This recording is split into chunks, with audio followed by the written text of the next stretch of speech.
What's up, guys? It's Eli, and I've got a video today that's kind of side control, kind of north-south, some kind of interesting attacks. And kind of the idea is looking at how to move around the wedges and segments of the body. So if we start here in side control, this is what I kind of like to break down whenever we're thinking about what's the appropriate kind of style of side control to go to. So this is kind of a standard side control where I'm underneath Alex's head, I'm underneath this far side arm here like this for my underhook. Now, from here, if he doesn't like the pressure that I'm creating, a common reaction that this person might have is to put this frame in my neck right here. So that the more I squeeze, then the more he's like, it's choking myself, right? So whenever that happens, it's a bit of like a chess game or a tic-tac-toe, maybe more simple. When this happens, I'm gonna come over here. Now he doesn't like this because now his arm is between my arms and it's a good attack position for me and it's a bad position for him. So now when he starts to dish his arm, he finds a new hiding place for it. He usually goes for that underhook, either this side or that side. If he goes to this side, I don't want him to have an aggressive underhook and be able to slip out the back on me or do an uphill escape. So I'm gonna come back here and I'm gonna block his hip with this arm here. And as I do that, I'm keeping my elbow here by his head. I'm keeping this hand back by his hip on this side so that if he wants to shrimp and replace his guard, I'm kind of preventing that from happening. To make this even stronger of a position for me, and to maybe elicit like some more attack options for me too, something else that I can do is look to transition this to north-south. So whenever I'm thinking about transitioning north-south, what I want to do is, since I'm blocking the hip on this side, I'm going to take my head to this hip over here, and I'm going to put my forearm by his neck on this side here. So this is a pretty strong position for me, and I've got a pretty target-rich environment as far as what's going to like start to open up for me to be able to attack. So one of the first things is like, whenever we get to this position and I start to look at what can happen off of here, one of the first attacks that I see that's readily available is he's losing, I'm smashing down this underhook that he had, and I'm creating the ability for me to come here and start to wedge underneath his arm. Once I wedge underneath his arm, I'm gonna start driving in nice and heavy so that I'm putting a lot of pressure and it's going straight into his ribs.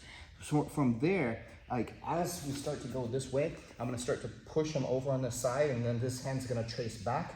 Now, I've used that to prop him up on his side, so I'm gonna fill that space behind his back with my knee. I've got the wrist here, so I've got this double wrist control, and I'm gonna bring this knee up and sandwich it by his chest here like this. The reason I like this here a lot is because if Alex starts to grab his hand to resist this Kimura that I'm starting at this point, I can use this knee to help pull and pry this way.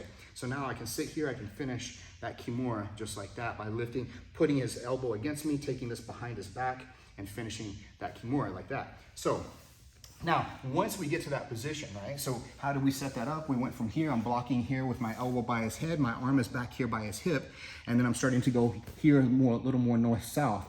Once I feel that elbow is a little exposed there, and I start to wedge and drive him nice and heavy right here, like trying to break all of his ribs, I pry him up on his side, get the knee behind, find the wrist, double wrist control here like this. This knee comes in to sandwich.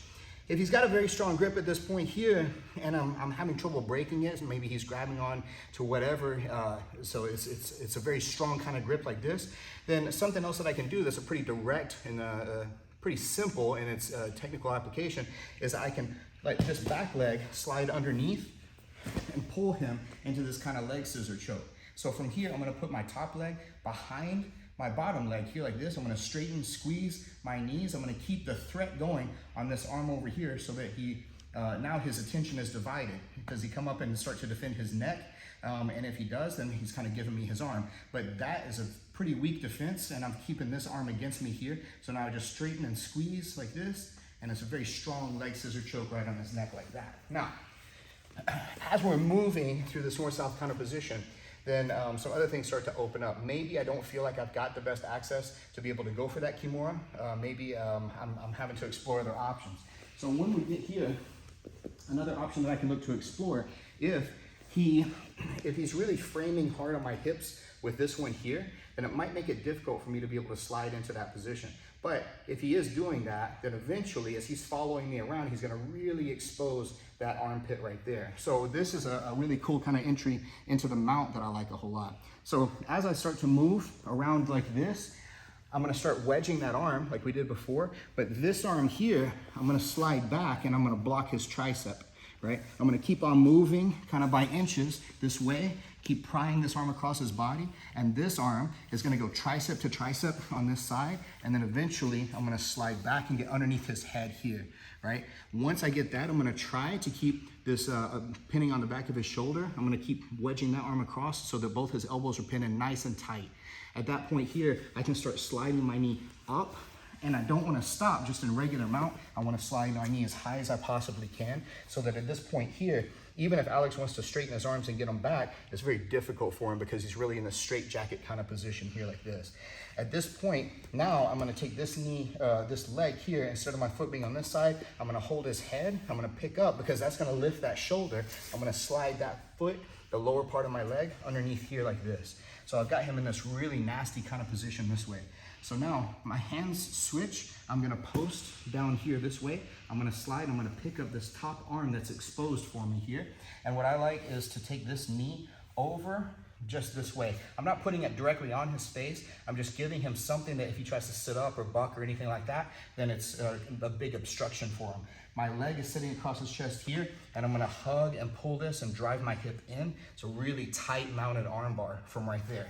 Now, so we started here in side control. I brought my arm over to threaten his arm on this side. He hides that arm from me, creating that underhook. I come back here to block his underhook. As I start moving north-south, I put my head down. I'm controlling the wedge of his hip. He's really doing a good job of keeping this other arm here on my hips to keep me away. I don't want him to be able to make enough space to be able to push me and invert or replace his guard. So I'm gonna keep carrying his arm around. I'm gonna wedge up to threaten this bottom arm, but I'm also gonna bring my tricep back here this way. And so we're moving around to this north-south position. I slide underneath his head like this, right? So now from here, I slide all the way up, all the way through here this way. Now, sometimes though, what can happen is whenever I slide to here, if I lost this arm that I was initially attacking and he starts to like tuck it down this way here, right? He may dish all the way underneath for me like that, or he may just be hiding it. But whichever is the case here, I've still got his arm bunched up on this side. My knee is nice and close here. So I'm gonna keep holding the back of his head, and I wanna slide my leg up and underneath this way. So that now we get into this position here where I'm underneath his head, I'm posting to shift my weight.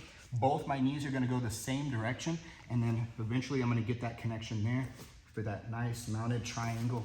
It's very tight and very strong like that. Now, from this position, this is one I've had quite a few questions about, is whenever I get to north-south, if he takes this arm out of the way, and so he's not still monitoring my hips as strong as he was before, but instead, once we get up here north-south, he pulls that arm back like that. So now his arm back here is free. I don't have maybe good access to this one. I'm gonna take this arm here, and I wanna slide back, and I wanna see if I can get inside. Now I know I've caught his neck here, so now I feel pretty confident that I can slide back for that north-south choke. What's necessary on the north-south choke is that I get my ribs over here to this side of his head. I'm gonna dish in nice and tight as I slide back. I wanna feel my bicep and eventually my pec go here by his neck like that. So now we're sinking back. I want my head facing over on this side, away, pointing away from the arm here like this. And then I'm gonna slide this hand underneath. Now, I'm not just necessarily stopping like a guillotine choke. Instead, I'm gonna slide in deeper, because what that does is whenever I slide in deeper, it raises the bottom part of that choke.